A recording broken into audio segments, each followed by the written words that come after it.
Have you ever felt that you could sense the future? Have you ever had a premonition or something? It might have been in a dream, or you might have sensed something that was about to happen. I think many people have had these types of experiences.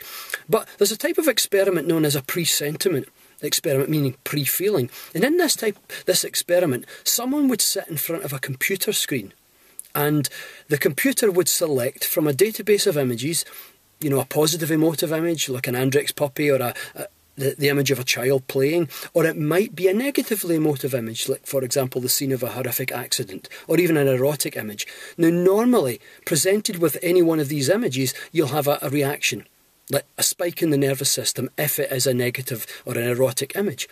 But here's the thing, with presentiment experiments, it turns out that the spike in the nervous system occurs 3 to 5 seconds before the computer even randomly selects an image. Now, immediately you might think, well, surely I'm just anticipating whether it's a positive or a negative, relatively, image. But that's not the case, because if that was the case, then your hit rate would be 50-50. But it's not 50-50.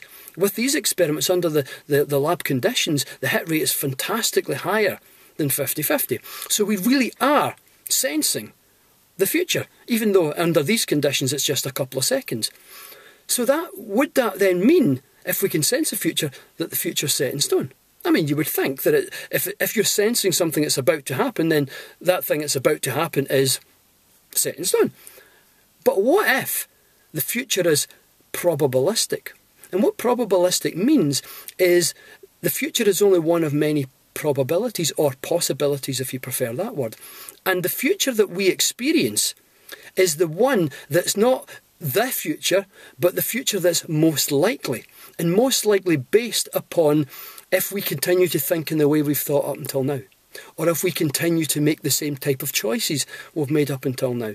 So sometimes when a person senses the future and maybe tells you what the future is, or it's your own sense of the future, it's not the future, but just the most likely future. And what that means is we have the ability to therefore change the future. So in a sense, rather than the future being a straight line going forward, it's like a tree. It's like branches of a tree. And every moment, or every significant moment, the tree or your life branches off into 2 or more possibilities or probabilities.